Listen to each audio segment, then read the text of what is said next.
প্রিয় ভিউয়ার্স, আসসালামু আলাইকুম রহমতুল্লাহি ওয়া বারাকাতুহু। তো আজ আমি এমন একটা ভিডিও আপনাদের মাঝে শেয়ার করতে যাচ্ছি। তো অনেক বই পুস্তক, অনেক কিছু, অনেক জিন পরির মাধ্যমে অনেক চিন্তা ভাবনা করে একটা আমল আমি আপনাদের সামনে নিয়ে আসলাম, একদম অতি সহজে খুব ছোট্ট নিয়মে কিভাবে জিন পরীকে আপনারা হাজির করবেন, তো সেই সম্পর্কে ভিডিওটি। তো বন্ধুরা, ভিডিওটি না টেনে শেষ পর্যন্ত দেখতে থাকবেন। তো ছোট্ট একটি কাজ করতে হবে আপনাকে। জিন এবং পরীকে যদি আপনি হাজির করতে চান, তো বেশি কিছু সময় লাগবে না। তো তার জন্য কি কি করতে হবে, তো বন্ধুরা সেই সম্পর্কে আলোচনা করব। তো মাত্র একটি কাজ করতে হবে। সেই কাজটি হচ্ছে, আপনি শ্মশান ঘাট থেকে কয়লা এবং মাটি, হিন্দু ভাইয়েরা যে শ্মশান ঘাটে মৃতদেহ পুড়িয়ে ফেলে, সেই কয়লা আর মাটি আর সিঁদুর, এই তিনটা জিনিস লাগবে। তো বন্ধুরা, এই কয়লা, মাটি এবং সিঁদুর দিয়ে আপনাকে একটি মূর্তি তৈরি করতে হবে, একটি পুতুল বানাতে হবে মাটি দিয়ে। তো এই কাজটি করতে হবে। তো কীভাবে কী করবেন সেটি আমি আপনাদেরকে বলতেছি। তো যারা জিন পরীকে হাজির করতে চান, তারা শ্মশান ঘাটে গিয়ে কিছু মাটি এবং এক টুকরা কয়লা এবং সিঁদুর নেবেন। সিঁদুর বাজার থেকে কিনে নিয়ে আসবেন। তো এই তিনটা জিনিস নিয়ে আসবেন, শনিবার অথবা মঙ্গলবারে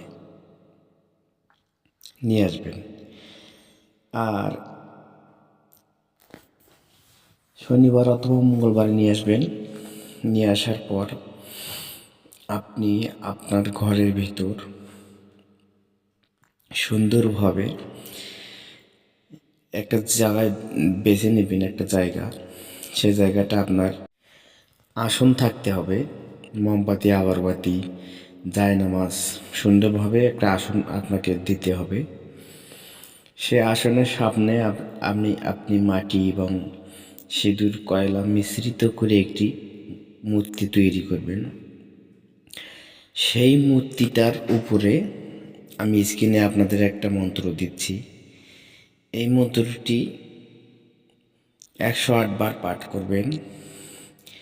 তো 108 বার পাঠ করার পর আপনারা নিজেই চোখের সামনেই দেখতে পারবেন কি হয়। তো আশা করি এই কাজটি করলে জিন এবং পরী হাজির হবে। তো যাদের ক্ষেত্রে একদিনে হাজির না হবে, তারা 3 দিন অথবা 7 দিন এর ভিতরেই জিন পরী আপনাদের সামনে হাজির হবে। তো বন্ধুরা, আপনারা আমলটা যদি করেন, তাহলে অবশ্যই, যদি কেউ ভয় করেন তাহলে আমলটি করার দরকার নেই। অনেক সাহস নিয়ে একা একা আমলটি করতে হবে। তো যদি কোনো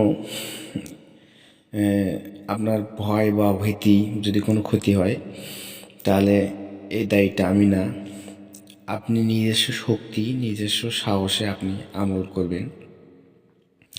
তো বন্ধুরা, আমি স্ক্রিনে আপনাদের সামনে দেখে দিচ্ছি কিভাবে করবেন।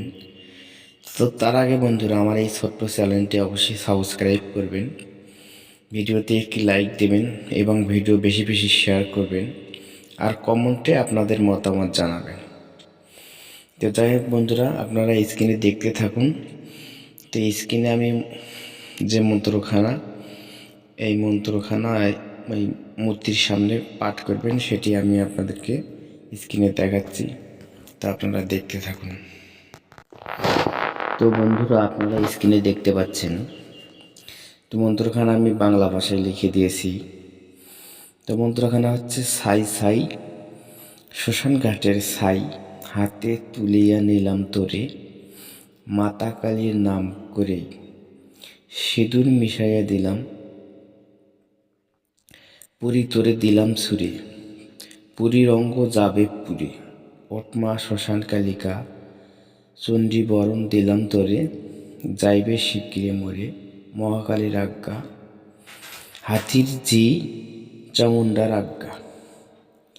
তো এই মন্ত্রখানা আপনাকে অমাবস্যার রাত্রি 108 বার পাঠ করে মন্ত্রখানা সিদ্ধি করে নিতে হবে। তো তারপর আপনি সিদ্ধি করার পর শনিবার অথবা মঙ্গলবারে শ্মশান ঘাট থেকে মাটি নিয়ে আসবেন এবং কয়লা আংরা নিয়ে আসবেন, একখানা পুতুল বানাবেন। পরিষ্কার পরিচ্ছন্ন জামা পরিধান করে অর্থাৎ পবিত্র অবস্থায় পবিত্র জায়গায় নির্দিষ্ট একটা স্থানে আপনাকে আসন দিতে হবে, সেই আসনের সামনে আপনাকে কাজ করতে হবে। তো মন্ত্রখানা একবার করে পাঠ করবেন, একটি করে ফু দিবেন, এভাবে 108 বার ফু দিবেন। তো তারপর বন্ধুরা যে কোনো বেল গাছ অথবা ময়না গাছের কাঁটা নিতে হবে, 108টা কাঁটা নিতে হবে। একটি করে ফু দিবেন, একটা করে কাঁটা ওই মূর্তির গায়ে এভাবে জোর করে ঢুকে ঢুকে দিবেন, অর্থাৎ মূর্তির গায়ে যেন কাঁটা ঢুকে ঢুকে যায়। এভাবে বিভিন্ন জায়গায় 108 বার একবার করে পাঠ করবেন, একটা করে কাঁটা মূর্তির গায়ে ঢুকে দিবেন। তো এইভাবে কাজ করবেন। তো বন্ধুরা এইভাবে মূর্তির গায়ে আঘাত লাগবে এবং জিনপরি সঙ্গে সঙ্গে আপনার সামনে চলে আসবে। তো এইভাবে আপনি কাজ করবেন, সম্পূর্ণ যে যে নিয়ম দেওয়া আছে এই নিয়মে কাজ করবেন। তো অবশ্যই কারেন্ট পিক আপ কাজ হওয়ার কথা, সামনাসামনি আপনাদের সামনে জিনপরি হাজির হবে। তো যাদের ক্ষেত্রে একদিনে হচ্ছে না, তারা 2 দিন 3 দিন অথবা 7 দিনের মধ্যেই আপনারা জিনপরিকে হাজির করতে পারবেন। তো সম্ভবত যতদূর সম্ভব আমার পরীক্ষাতে আমলটি জানা মতে 1 দিনের মধ্যেই জিনপরি হাজির হয়। তো যাই হোক বন্ধুরা, এইভাবে আপনারা কাজ করবেন। আর আমি আবারও বলি, আমার এই ছোট্ট চ্যানেলে যদি আপনারা নতুন হয়ে থাকেন অবশ্যই চ্যানেলটি সাবস্ক্রাইব করবেন, বেশি বেশি ভিডিওগুলো শেয়ার করবেন, আর ভিডিওতে একটি লাইক দিবেন, কমেন্ট করবেন। সবাইকে ধন্যবাদ। আসসালামু আলাইকুম রহমতুল্লাহি ওয়া বারাকাতুহু।